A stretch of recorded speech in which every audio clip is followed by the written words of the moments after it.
I died temporarily, but I am back!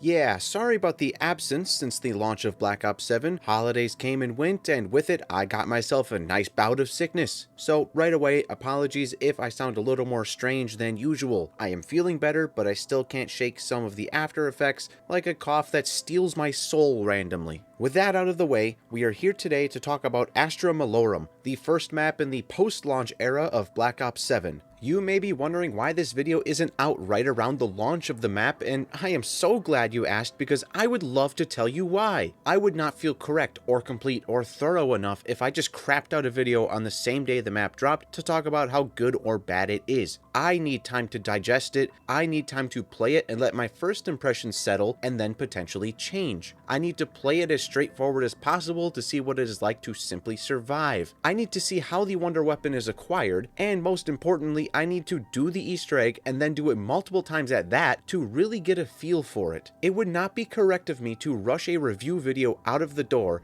because my thoughts do change. I would rather be a little late and miss the day of hype train with views than to release a video that isn't even accurate to my feelings mere days after it's out. My expectations of how Black Ops 7 Zombies as a whole would go has almost done a complete 180 now that we have two maps. I expected Ashes to be a mixed bag and for the following maps to be much better. What happened is that after diving in and spending a ton of time on Ashes, I came to love it, and now it is Astra Malorum that is the mixed bag map. All of that intro out of the way, let me explain why Astra Malorum is a mixed bag in my eyes. Let's start with the most obvious part of this map. This map is visually great and totally speaks to the heart of what Zombies is when it is at its best. Mystical. Send us to space, let us be near Saturn on a floating skull, let us travel to Mars, let us see the cosmos. This is excellent, and I love the setting of this map along with the aesthetics of everything surrounding the map. What's inside the map itself is thematically on point, but doesn't feel as grand as I believe it could have. This isn't a total knock against the map, especially because I can't place a finger on exactly what is missing.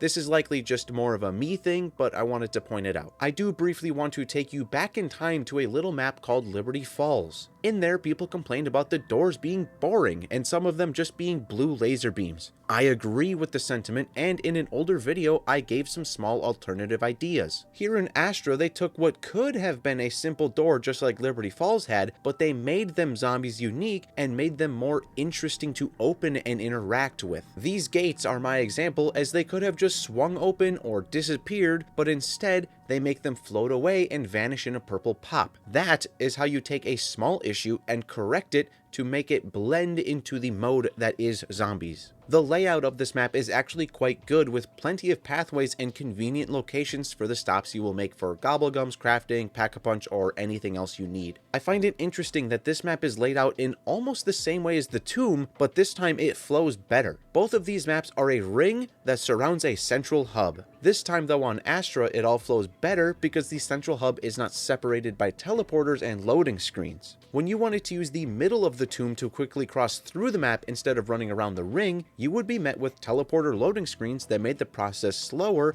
and more clunky. With Astra, when you want to use the central hub of the map to cross through quickly, you just go, and you're unimpeded as you cross that space. Now when you do teleport in Astra Malorum, it sends you to Mars, which brings an entirely different feel to the map that spices it up. I also very much enjoy the keeperish look that the zombies are given when you're on Mars, and I'm intrigued by this. Will we ever have answers to this? I sure hope so, but with how modern Zombies has gone lately, it is hard to say if these intriguing concepts or questions will ever be answered. Enough about Atmosphere. Astra did great here, so let's move on. The first enemy you will face that isn't a regular zombie is a Ravager. While you may expect me to complain about recycling an enemy, I will not do that. Here are my two reasons. 1. They are still a new enemy. If you keep reusing them for all of or most of Black Ops 7, I will begin to complain. But for now, they are new enough where it is acceptable. 2. There was a specific in-universe reason for them to be here, as they followed us from Ashes and crashed into this map with us. They rode those meteors down and now they are here. I would have liked to see them spawn from the meteors during Ravager rounds, but that basically doesn't happen. We have seen this exact mechanic used before, and if I check my handy dandy watch, that was back in, oh yeah, fucking 2013. The meteors ultimately just become a nuisance where you will never want to be outside during this Ravager round, or you will be perpetually pelted by meteors that stun you over and over. That part is straight up annoying when it comes to this round. Also, oddly, it does seem that they do have Ravagers spawn from the meteors, but it is usually just 2 or 3 of them, and they only spawn from the last meteor, which basically happens after that round has already ended. So they can do it, but they choose not to, and I find that incredibly odd. It's a weird choice that I don't quite understand. Okay, we are talking about enemies, so here is the inevitable Oscar chat. I don't want to do it because I know what is going to be said in response already, but let's get this over with. I dislike Oscar. Now, I need you to listen to this section very closely before you go commenting skill issue. Alright, can you do that for me? When it comes to Oscar, I have officially changed my stance 3 times on him now. I started against him because of how tanky he was. I then changed my mind and said he is actually a good addition because he can be avoided if you just keep an eye on him. Then the tanky part only matters on the rare occasion you want to fight him. I am back now to not liking him because you actually can't avoid him forever. I was having a great time starting a high round run on this map. No boss spam, just monitor Oscar and avoid him. But then I hit round 51 and he was full aggro attacking me. I thought maybe it was me. I attacked him on accident, I triggered him without noticing, no big deal. I eliminated him and then assumed when he spawned back it would be normal again. It was not. He spawned and immediately beelined it to me from across the map. Once you pass 51, there is no option to avoid him. Now he will chase you and will attack you and will enhance all the zombies around him and around you. When Oscar can be avoided, I think he is an amazing thematic piece to the map. He looks amazing, sounds amazing, and has interesting attacks. He is something you are wary of, but you can choose your moments to fully engage with him. However, once this flips and he is going to attack you no matter what, then he becomes worse than the Astronaut or George ever were. Those guys were always slow, and in the case of George, even if he did speed up, you had the power to revert him back to slow by using the ice water. At this point with Oscar, you are given no choice but to fight him, and he becomes my version of Oscar, which is obnoxious stalker causing abhorrent rage. I should not be required to carry the or a wonder weapon to stand a chance, especially when getting this wonder weapon is a slightly tedious affair. I should not have to use an exploit that will eventually be patched just to trap him in spawn or a section of the map that I intentionally left closed. This is poor design that I vehemently disagree with. In this state, Oscar needs a major health nerf, introduction of weak points or elemental weaknesses, or his aggression needs to stay as a roaming entity that can be avoided for the whole match. None of this post 51 bullshit. He was so good up until that choice. Zombies having their damage scaling and super sprinting is annoying enough. We don't need a tanky beyond belief boss riding our ass all match on top of that. Oscar is slow as shit when you need him for getting the wonder weapon, and it can take a long time to slowly lure him to where you need him. Even when enraged, he moves slowly in the early stages of the match. But after round 50, he turns into Usain Bolt all of a sudden and is right on top of you constantly unless you eliminate him, but that doesn't matter because he is going to be right back again the next round. He does not need to be like this. He could have a way to bring him back down to calm. Instead, Treyarch took the opportunity to have an amazing new enemy type and threw it out the window because they hate players being able to train in relative peace these days. Holy shit. It's time to stop! It's time to stop, okay? No more! I could and would like to deal with this late game aggression myself by running full map trains, kind of like a Shangri-La strat. The idea would be run around and always keep Oscar behind me but far away so I don't deal with him, while I can group up the zombies and mow them down at my leisure. But I can't even do this because of the modern zombies games having horrible zombie spawn logic that prevents me from even doing this. If I try this, the zombies behind me will keep despawning and then respawning ahead of me, so I never get them grouped up. It is just a constant cycle of zombies respawning in front of me as I go. Then as I'm running, they're smacking me in the face, constantly shredding my armor because they've got damage scaling and I'm not training in a more practical sense where I can keep them at bay. It just turns into a disaster, and it doesn't even work ultimately. If I could actually do the full map training, I don't think that Oscar would be too bad at that point because I could keep him out of reach just just by running around the whole time and he would just stay behind, but it doesn't work. So even when I tried to make a new solution, it doesn't work. I am left with don't go to round 50 or do exploits. And eventually those exploits won't exist, so what are we going to do then?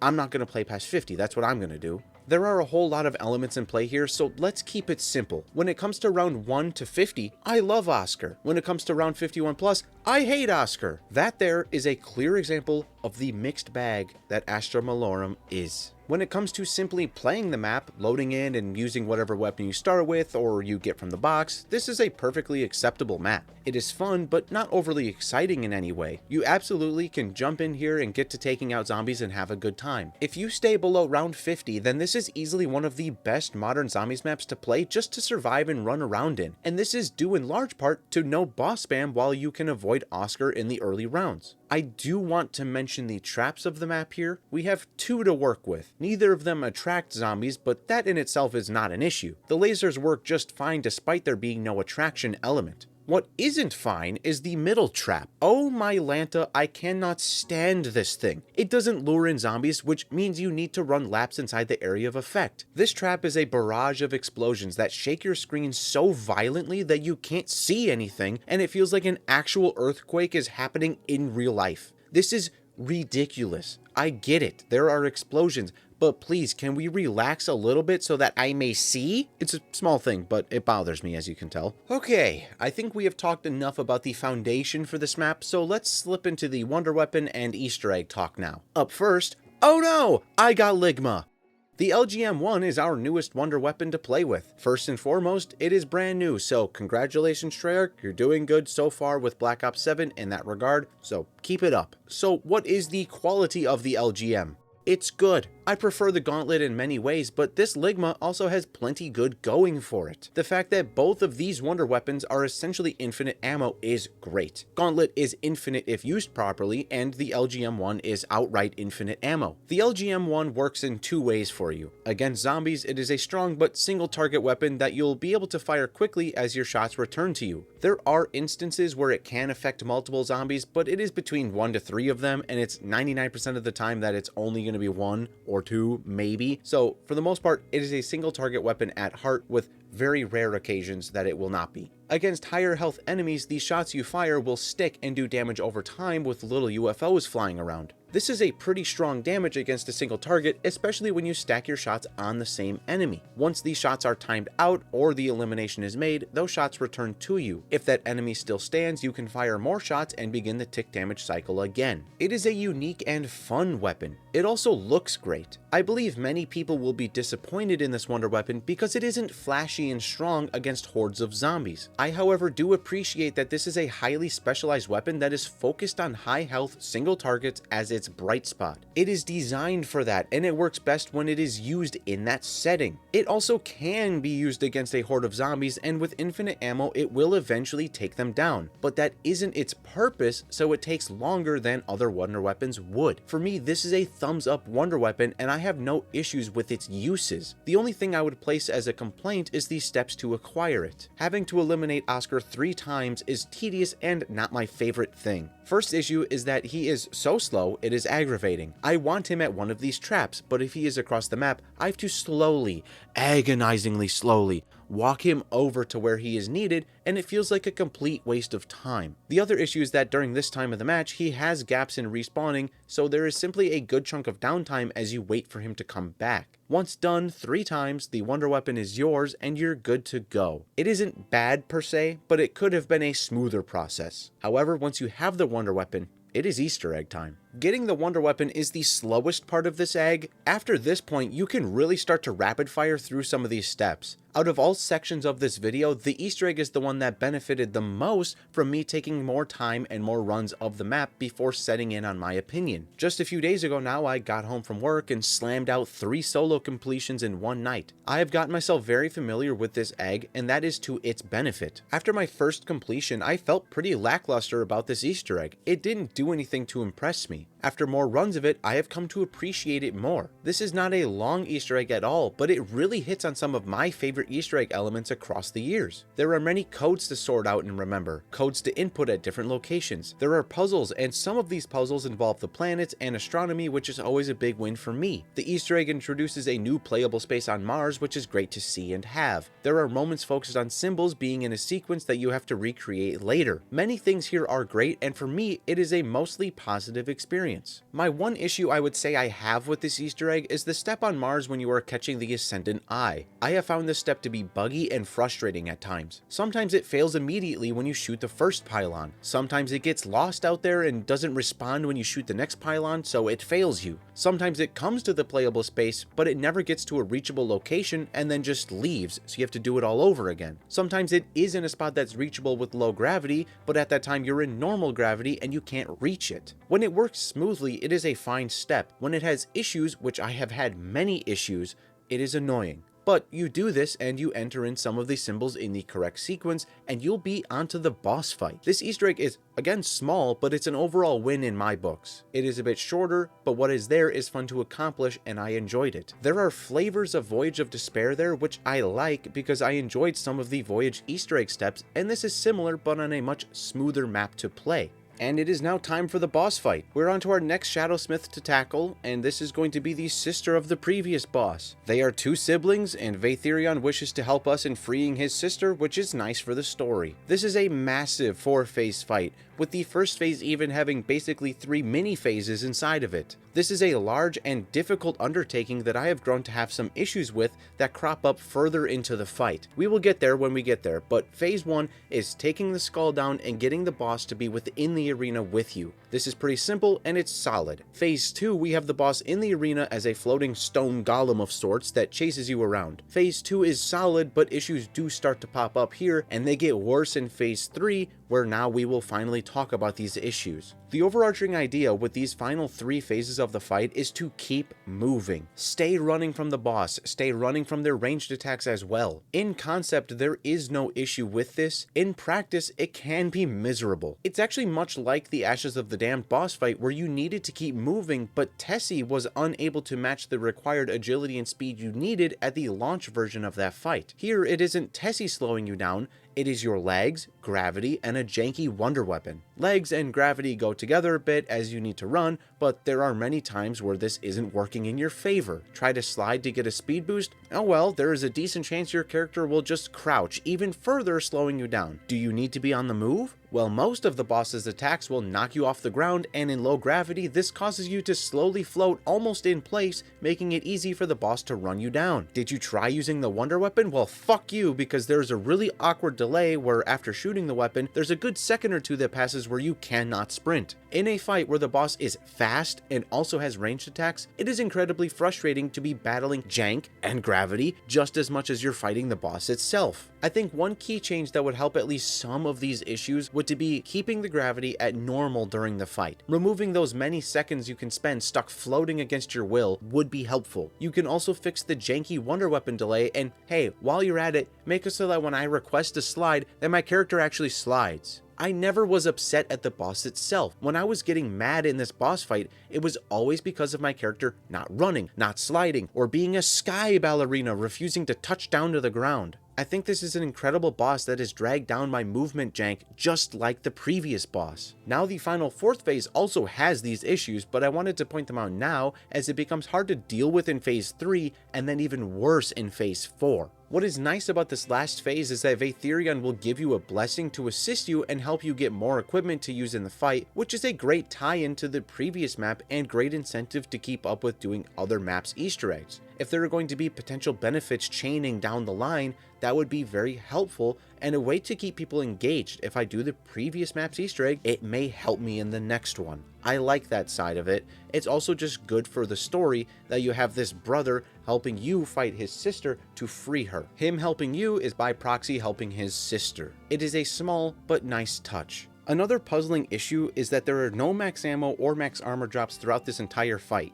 You made one of the longer fights in Zombies history, but then provided no relief for players throughout the entire gauntlet that they're going through. I don't believe we need one after every single phase here, and ultimately I don't think we even need one up until the third phase is complete, before the final phase on the ground.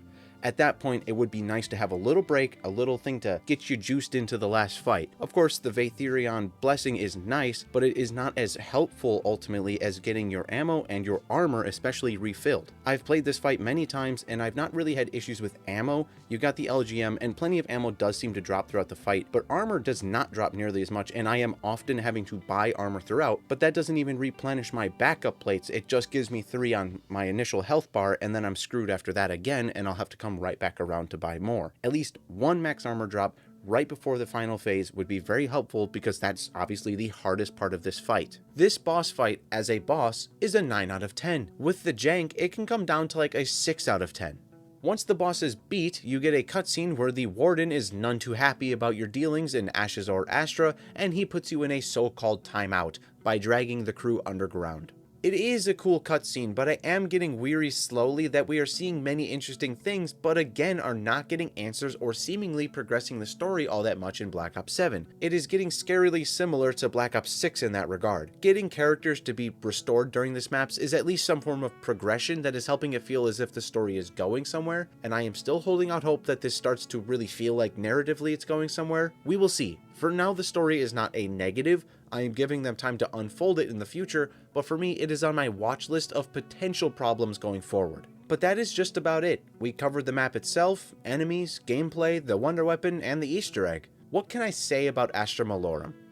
I like many aspects, but I have some key issues that are hindering me from truly loving this map as much as I want to. I really expected this to beat Ashes and be an amazing map. As it stands, it is somewhere in that good to great area. The good mixed with the bad, the expectations mixed with how I feel now, it leaves Astra Malorum as a bit of a mess. Or, a better way to describe it is that Astra Malorum is a conundrum. Those are my thoughts. I am excited to see what comes next. I have been enjoying Black Ops 7 a ton and have so much content to engage with that I always have things on my wish list and to-do list. Until the next map, I have some time to catch up on those lists, and I look forward to sinking more time into this game. Let me know what you think of Astra Malorum or Black Ops 7 Zombies as a whole down in the comments below. I have never asked about a sub goal or mentioned it before, but I am going to open myself up to cringe and remind you to subscribe, as it is free and I am chasing 1,000 subscribers. I would love to hit that mark by the end of the year, and I think we can do it. I would truly appreciate it if you clicked that subscribe button before moving on with your day.